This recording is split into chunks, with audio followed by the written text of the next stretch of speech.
ada dua pemikiran yang seringkali kita dengar.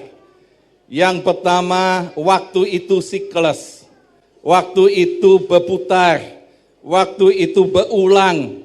Dan ada orang yang meyakini ini satu reinkarnasi, bahwa apa yang saya lakukan dahulu itu akan berakibat pada waktu yang akan datang. Sehingga waktu ini seringkali dianggap berulang. Tetapi ada satu prinsip yang lain di dalam tahun berubah, yaitu waktu itu linear, waktu itu lurus, waktu itu berjalan terus dan tidak pernah bisa diulang. Apa yang terjadi saat ini akan menuju pada satu kekekalan yang akan datang. Karena Tuhan Yesus mengatakan, akulah Alfa dan Omega.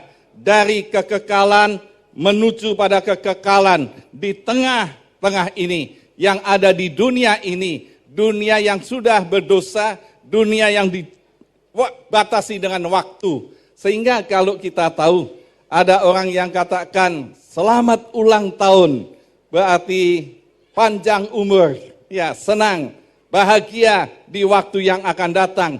Tapi ada orang yang berpikir kebalik, setiap ulang tahun umur saya berkurang 1 tahun.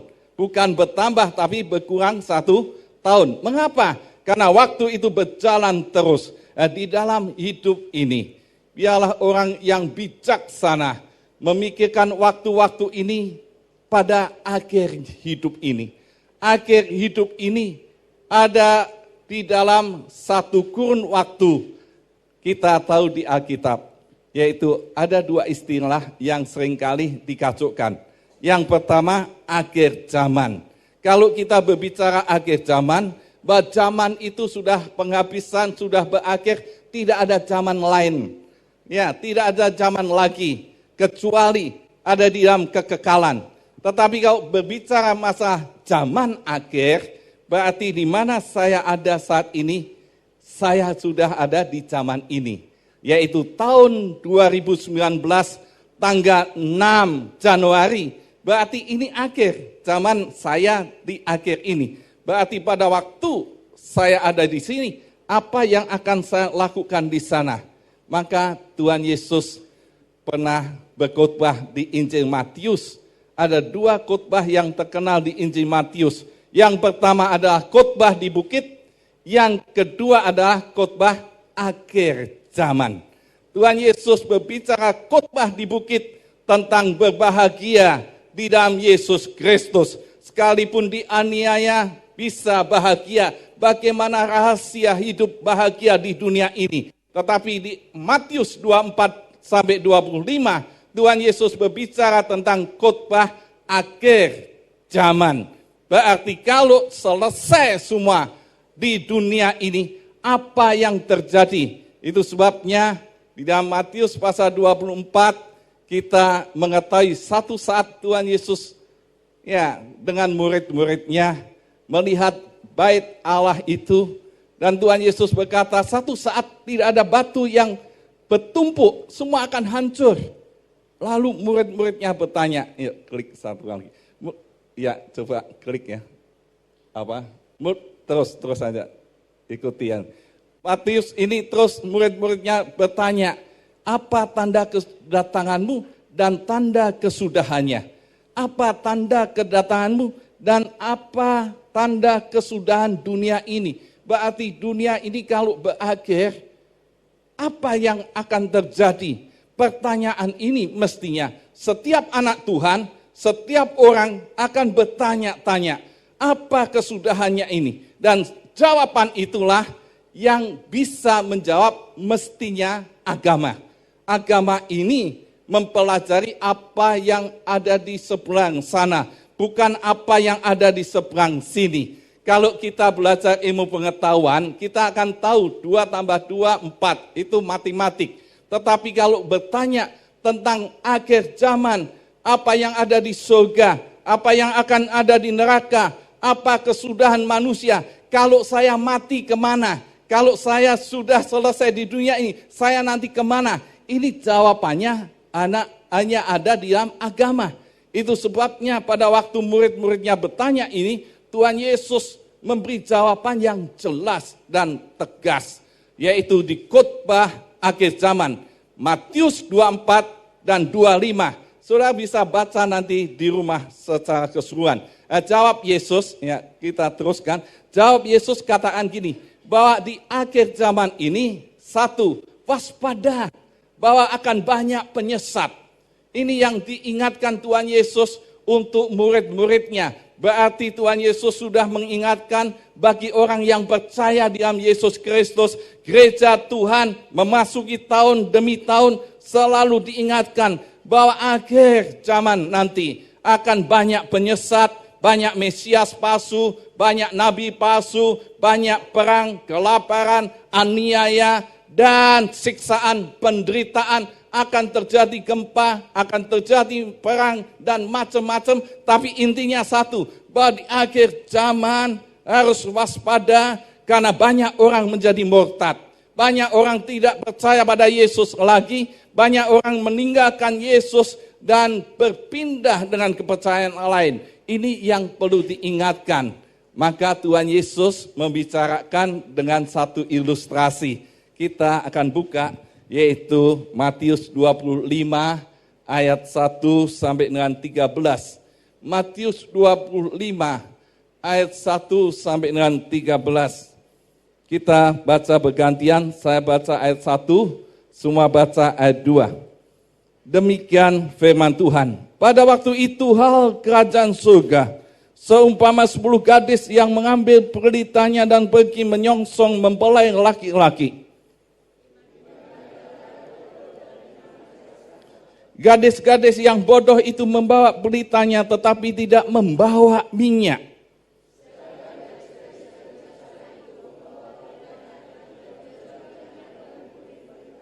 Tetapi karena mempelai itu lama tidak datang-datang juga, mengantuklah mereka semua lalu tertidur.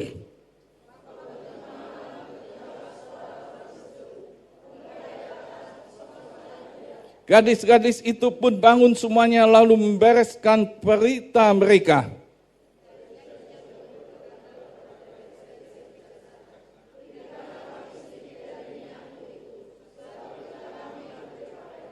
Tetapi jawab gadis-gadis yang bijaksana itu, tidak, nanti tidak cukup untuk kami dan untuk kamu. Lebih baik kamu pergi kepada penjual minyak dan beli di situ.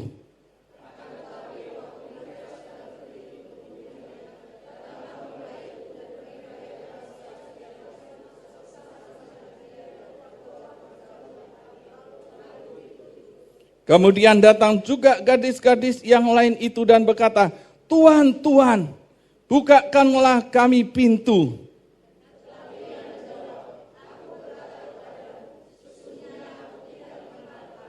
Karena itu berjaga-jagalah, sebab kamu tidak akan tahu akan hari maupun akan saatnya. Berbahagialah orang yang mengetahui perumpamaan ini dengan benar. Karena apa? Tuhan Yesus mengingatkan pada waktu itu.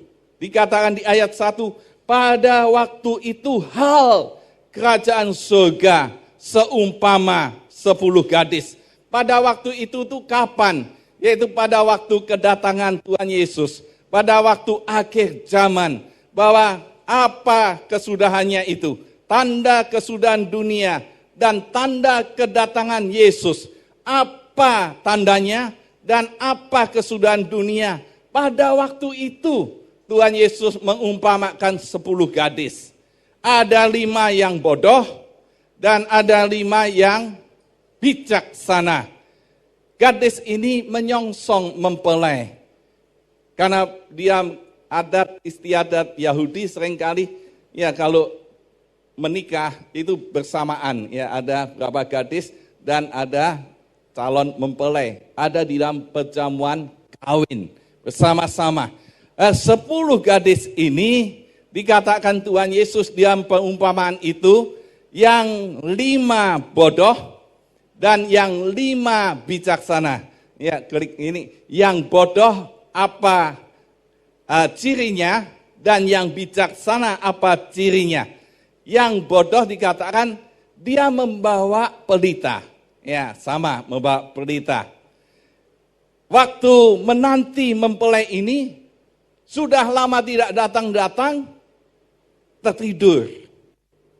Ya, waktu tertidur ternyata pelitanya hampir padam dan minta minyak kepada 5 gadis yang bijaksana.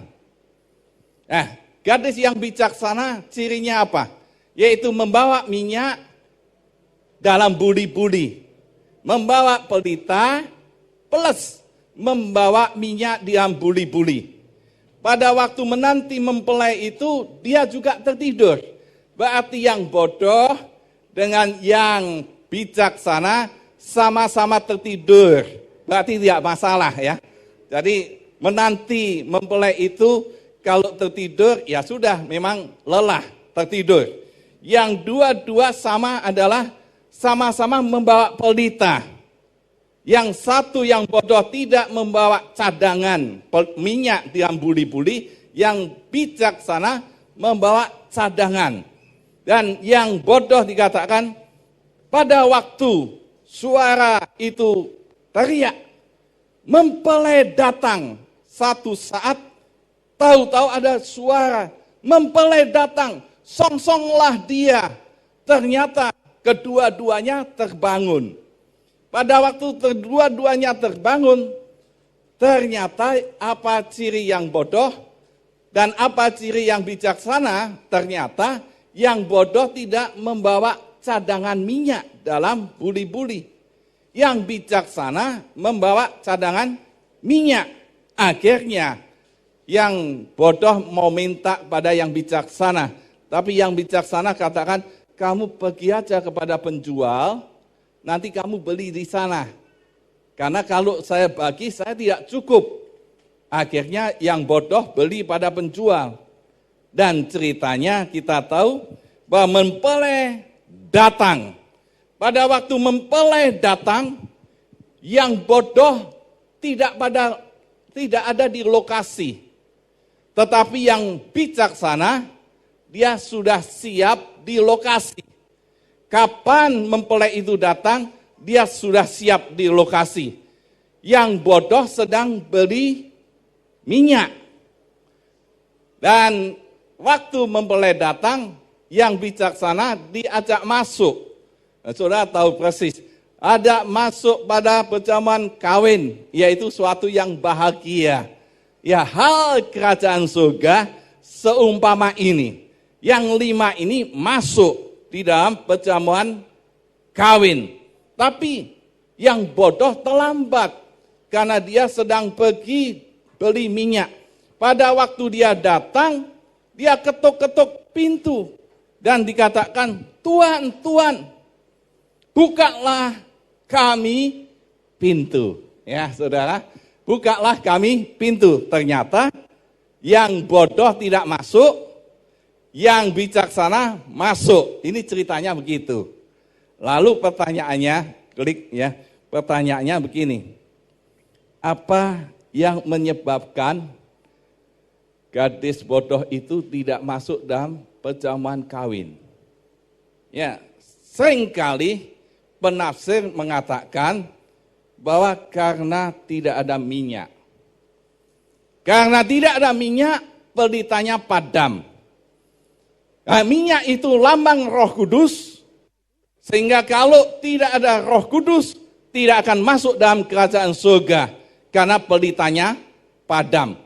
Tapi kalau kita lihat teks ini, keduanya tetap membawa pelita. Tidak ada satu ayat mengatakan pelitanya padam. Persoalannya, dia sedang membeli minyak. Apakah dia dapat minyak atau tidak? Tidak diceritakan di ayat ini. Tapi kalau dia sampai kembali pada perjamuan kawin, ya mestinya tetap membawa pelita. Dan waktu itu, mempelai laki-laki katakan, tidak bisa masuk. Apa yang menyebabkan tidak bisa masuk? Ayatnya jelas, yaitu di ayat 12, Firman Tuhan katakan, tetapi ia menjawab, aku berkata kepadamu, sesungguhnya aku tidak mengenal kamu. Dan ini yang menyebabkan yang bodoh ini tidak bisa masuk perjamuan nikah karena tidak dikenal oleh mempelai itu. Ya, di ayat yang lain kalau sudah baca di Lukas 13 ayat 25, nanti Tuhan Yesus menceritakan seperti pintu. Ada yang bisa masuk, ada yang tidak bisa masuk. Pada waktu pintu itu ditutup, ada orang yang gedor-gedor, katakan Tuhan Yesus, dari mana kamu datang? Dari mana kamu tiba? Ya, tidak kenal. Jadi orang yang tidak diundang, tidak akan masuk di dalam perjamuan kawin. Dan ini yang menjadi persoalan. Saudara, di akhir zaman, Matius pasal 24-25, di akhir zaman, ada satu berita yang penting untuk disampaikan untuk semua manusia yang sedang bertanya-tanya bagaimana masuk dalam kerajaan surga. Bagaimana di akhirnya kalau Yesus datang, saya katut di dalam perjamuan nikah itu, perjamuan kawin itu atau tidak. Ada satu yang penting, apakah engkau sudah dikenal oleh Tuhan? Apakah engkau sudah dikenal oleh Yesus? Dan ini menjadi kunci. Bagaimana dia bisa dikenal oleh Yesus? Jawabannya, kalau percaya Yesus. Ya, kalau dia sudah bertobat, kalau dia sudah percaya Yesus, dia pasti dikenal. Mengapa pasti dikenal? Yohanes pasal 10, kita tahu Tuhan Yesus katakan, akulah pintu. Banyak gembala domba-domba itu masuk ke dalam pintu itu. Dan akulah gembala yang baik. Gembala yang baik ciri-cirinya adalah apa? Dia mengenal domba-dombanya. Mengenal nama satu-satu domba-dombanya. Dan dia mendengar suara domba-dombanya. Sebaliknya, gembala yang baik, domba-dombanya mengenal gembalanya. Domba yang baik kepada gembala yang baik, dia mengikuti gembalanya. Kemana dia pergi, dia mengikuti gembalanya. Dan saudara, inilah yang menjadi kunci. Di akhir zaman, jangan sampai orang tidak pernah dikenal oleh Yesus dan tidak pernah mengenal Yesus secara pribadi. Karena kunci untuk menjadi orang yang bijaksana, yaitu dia dikenal Yesus. Kunci ini penting, ya. Ada banyak teori akhir zaman dan akhir-akhir ini banyak yang memberi ajaran yang bermacam-macam. Ya, tanda-tanda di planet di macam-macam, ada black moon, super moon, red moon, blue moon, wah macam-macam itu, tanda macam-macam dan sebagainya. Dulu saya pernah khotbah di sini, katanya 29 September 2017 ada rapture dan sebagainya, ternyata tidak, ternyata diupdate. Setelah itu akan terjadi ini, ada tanda macam-macam, ditafsir macam-macam. Salah satu tanda yang katakan ini sudah akhir zaman, yaitu akan ada chip implant, ya ada di sini, ini dimasukkan di sini. Coba baca di Google atau di YouTube, setiap warga negara $300 kalau nanti pakai chip, ya ini akan masuk, ya akan masuk di sini. Lalu saudara, karena ini ada revolusi industri 4.0 dan macam-macam pendidikan sekarang ini sedang digarap, ini Menteri Ristek, ini ada pertemuan di Universitas Diponegoro, akan memunculkan bagaimana pendidikan mengikuti perkembangan revolusi industri 4.0 ini. Salah satunya nanti berbasis blended learning, jadi lewat internet dan seterusnya. Ya sudah, ini sudah perubahan macam-macam. Perubahan macam-macam karena perkembangan IT, komputer dan teknologi digital, salah satunya ada chip. Nah, satu teman katakan, sampai kapanpun saya lebih baik tidak pakai chip, karena itu lambang antikris. Ya saudara, ditakut-takutin seperti itu. Dulu zaman tahun-tahun lama, tahun 80-an, saya pernah mendengar khotbah pun, ya komputer, COMT dan seterusnya, kalau dijumlah, ya dijumlah bisa persis, angkanya 666. Nah ini, komputer ini, saudara, lambang antikris. Tapi sekarang semua pakai komputer. Ini ada LCD, ini ya pakai komputer. Semua pakai komputer, berarti semua terpengaruh oleh antikris. Saudara di bawah antikris semua. Nah, kalau nanti chip terjadi, saudara karena kartu ATM lama-lama tidak laku, ya nanti pakai chip ini. Tinggal ke bank, mau ambil, mau transfer duit, ya tunjukkan ini sudah rekening keluar masuk sudah tahu persis. Di market, di pasar, di mall, nanti mungkin keluar, saudara beli macam-macam, tinggal tunjukkan chipnya, tidak perlu pakai kartu ATM. Ya sudah transaksi begitu. Nah, kalau terjadi seperti itu, apakah kita semua konyol? Saudara, kita perlu waspada. Yaitu yang penting dikenal oleh Yesus dan mengenal oleh Yesus. Kadang-kadang ya ada teman yang getol sekali. Saya kasih CD, ini ceramah akhir zaman. Ya saya tanya, bagaimana isinya? Wah ini tanda-tanda betul semua, ini gempa bumi dan semuanya. Sudah jelas, ini diberitahu Tuhan Yesus akan ada tanda seperti itu. Terus bagaimana? Ya sebentar lagi Tuhan datang. Nah, waktu itu saya tanya gini, kalau tanda-tandanya pasti seminggu lagi Tuhan Yesus datang. Pasti tanda-tanda mau lihat semua, alam semesta ada blue moon, red moon, semua dilihat. Pasti minggu depan Tuhan Yesus datang dan dunia ini kiamat. Semua pasti, nubuat semua diselidiki benar. Tuhan Yesus pasti datang minggu depan. Saya tanya pada teman saya yang tanya tadi, kamu mau apa? Ya, waktu itu saya tanya, kalau sudah pasti begitu, kamu mau apa? Dia bingung. Ya, waktu bingung tanya saya, kalau kue meh ngopo teh? Masuk STT Gamaliel. Ya, sudah beres kan? Kalau masuk STT Gamaliel, ya belajar firman Tuhan, ya dikenal oleh Tuhan dan kita mengenal Yesus. Saudara, ini kunci dulu supaya yang penting sekarang ini orang yang dikenal oleh Yesus diilustrasikan Tuhan Yesus menjadi domba, bukan kambing. Nanti pasal 25 ada penghakiman terakhir. Tuhan Yesus katakan orang benar itu seperti domba, dan orang yang tidak benar, yang jahat seperti kambing. Nanti domba dan kambing dipisah di akhir zaman. Yang domba ya terpisah karena dia melakukan yang baik. Waktu ada yang susah di penjara, dia kunjungi, yang sakit, yang miskin dia kunjungi, dan domba ini katakan, kapan itu Tuhan? Ya saya tidak tahu itu, tapi ya Tuhan Yesus katakan, kamu lakukan itu sama dengan melakukan untuk aku.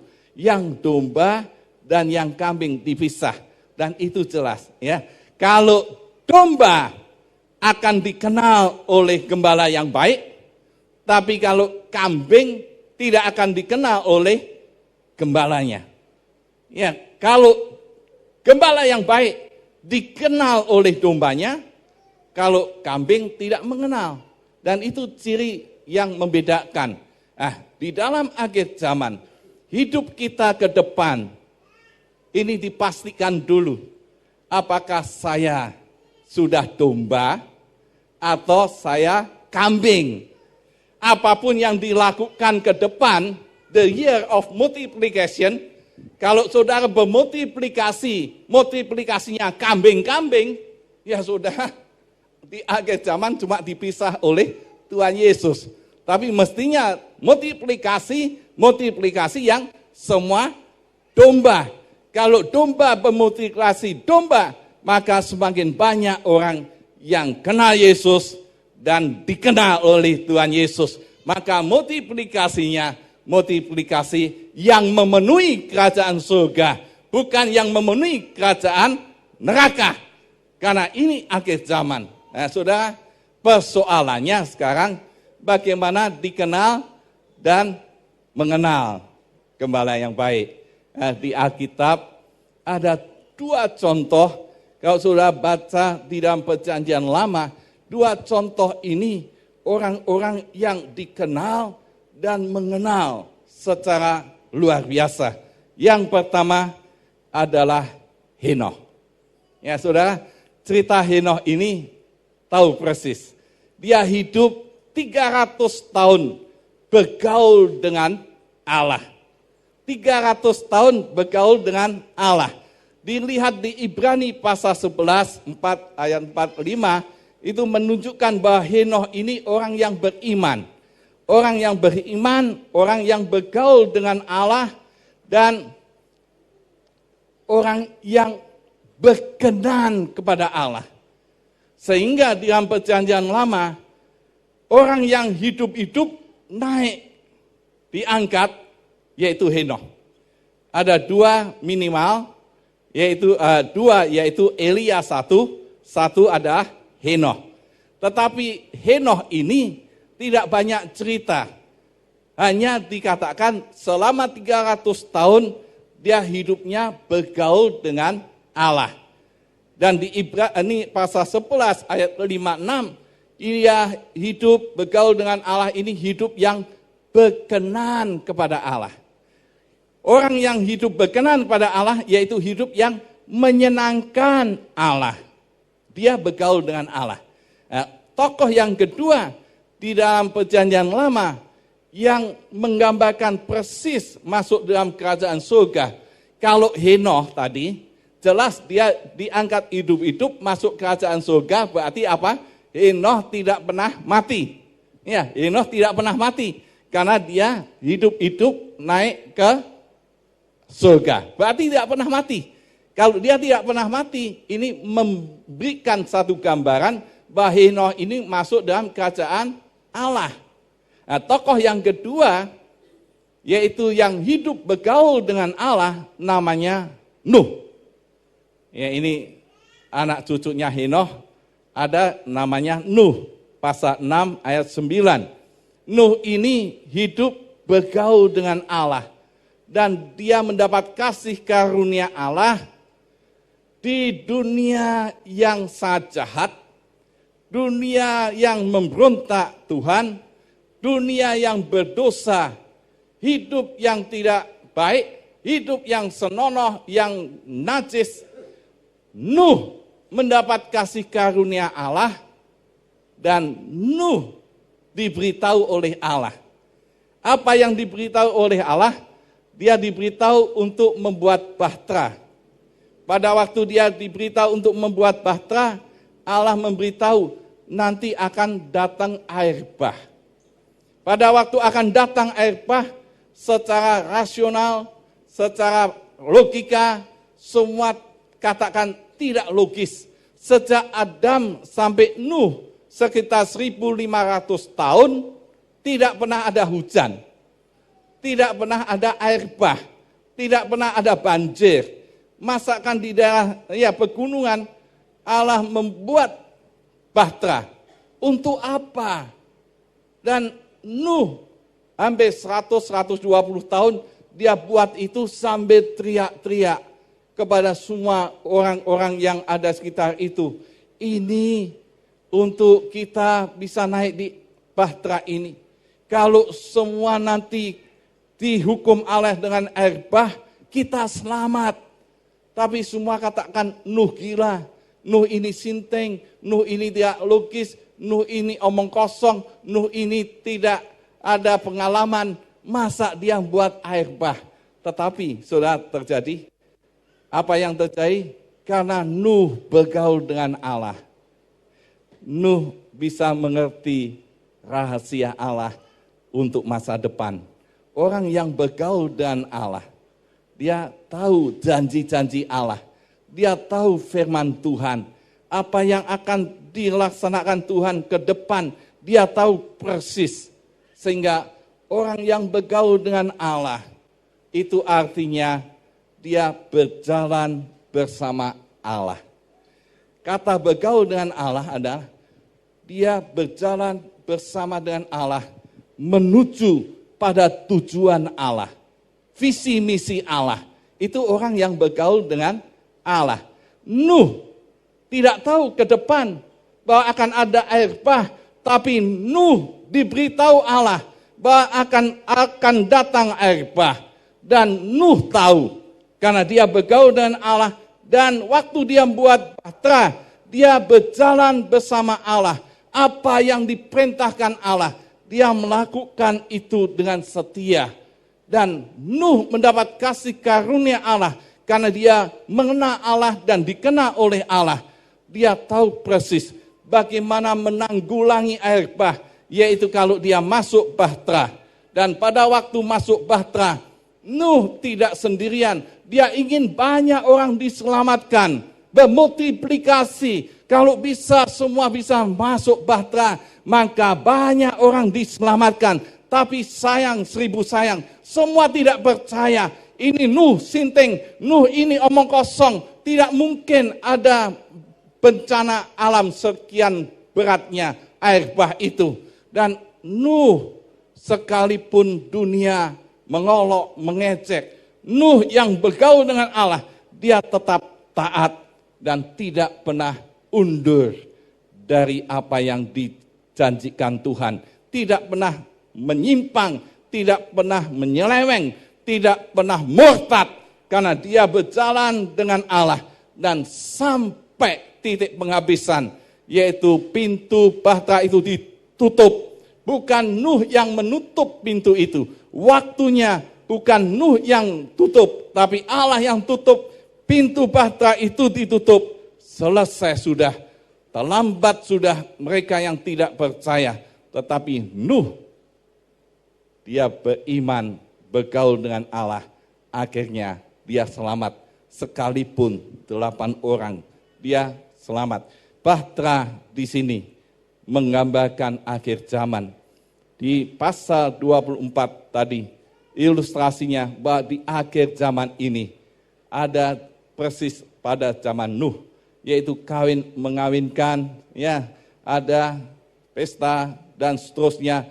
Intinya dia tidak bergaul dengan Allah.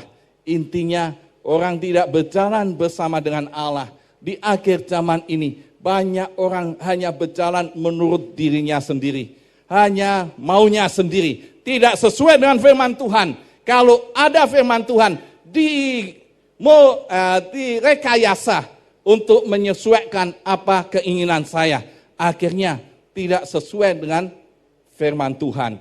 Maka di dalam Matius pasal 7, kita tahu persis. Ada orang yang teriak-teriak, aku sudah melakukan mujizat demi namamu, menyembuhkan orang demi namamu, dan melakukan begini demi namamu. Tetapi Tuhan Yesus katakan, sesungguhnya aku tidak mengenal kamu, engkau yang melakukan kejahatan, kamu akan masuk di dalam gertak gigi dan tangisan yang terus menerus, yaitu tidak masuk kerajaan surga. Siapa orang itu? Bukan orang yang percaya Yesus. Siapa orang itu? Matius pasal 7 jelas, nabi palsu. Dan orang-orang yang nabi palsu ini seolah-olah domba, tapi dia adalah serigala. Yang nabi palsu ini seolah-olah percaya Yesus, ada di dalam jemaat Tuhan, tetapi dia tidak pernah dikenal oleh Allah dan tidak pernah mengenal Allah, karena dia hidupnya menurut dirinya sendiri, sehingga dia melakukan mujizat untuk melihat dirinya sendiri, tidak pernah untuk memuliakan Yesus. Sehingga inilah nabi-nabi palsu. Di Wahyu 20 jelas, yang masuk diam api yang menyala-nyala itu siapa? Yaitu nabi-nabi palsu. Nabi-nabi palsu itu siapa? Jelas namanya nabi palsu. yang sering nubuat di kalangan umat orang yang percaya, tapi dia bukan nabi benar. Kelihatannya orang percaya, tapi dia bukan domba, tapi dia kambing. Kelihatannya orang percaya, dia bukan domba, tapi serigala. Akhirnya Tuhan Yesus katakan, aku tidak mengenal kamu. Saudara, kuncinya ini jelas. Orang yang bergaul dengan Allah, dia berjalan bersama dengan Allah, tidak nurut dirinya sendiri. Yang kedua, tidak nurut prinsip-prinsip dunia. Saudara, apa yang ada di dunia, yaitu hal-hal yang bertentangan dengan firman Tuhan, dia tidak sesuai. Kalau Nuh ini nuruti orang-orang dunia, bahteranya itu tidak jadi. Kalau dia ngikuti orang-orang dunia, dia katakan berarti Allah ini omong kosong. Buktinya tidak ada air bah. Buktinya tidak ada air bah. Mendingan saya diam aja, sudah terserah. Dan begitu air bah, lalu Nuh katakan, wah, bahteranya belum jadi Allah. Katut. Ya, akhirnya tidak selamat juga. Tetapi Nuh, orang yang bergaul dengan Allah, dia hidup dalam ketaatan. Ya, itu sebabnya apa yang ditabur, saudara, tadi Pak Roni sudah katakan, kamu menabur 60-30 kali lipat, 100 kali lipat, ya akan bermultiplikasi. Nah, saya dapat nanti bisa ditayangkan ya. Lukas 8 ayat 15. Ini multiplikasinya. Apa yang perlu? Bergaul dengan Allah sampai bermultiplikasi. Ya, kita lihat Lukas 8 ayat 15. Yang jatuh di tanah yang baik itu ialah orang yang setelah mendengar firman itu, menyimpannya dalam hati yang baik dan mengeluarkan buah dalam apa? Ketekunan. Supaya kita seperti Nuh, kita selalu tekun di dalam ketaatan. Ketaatan akan firman Tuhan. Itu sebabnya tahun multiplikasi. Biarlah yang pertama, sudah berlipat ganda di dalam pengenalan akan Yesus. Ya, semakin mengenal Yesus, semakin dikenal oleh Tuhan Yesus. Berlipat ganda di dalam bergaul dengan Allah, berjalan bersama Allah untuk melihat visi ke depan, misi Allah, dan apa yang terjadi ke depan, dan Allah yang kehendaki Allah, saya mau menaatinya. Semakin tekun ikut Yesus, maka Anda terus bermultiplikasi. Dan satu saat Yesus datang kapanpun, kita sudah siap. Karena kita golongan gadis yang bijaksana. Amin. Ya, kita berdiri bersama-sama. Ada lagu Pentakosta lama, yaitu zaman sekarang berjagalah. Lihat dunia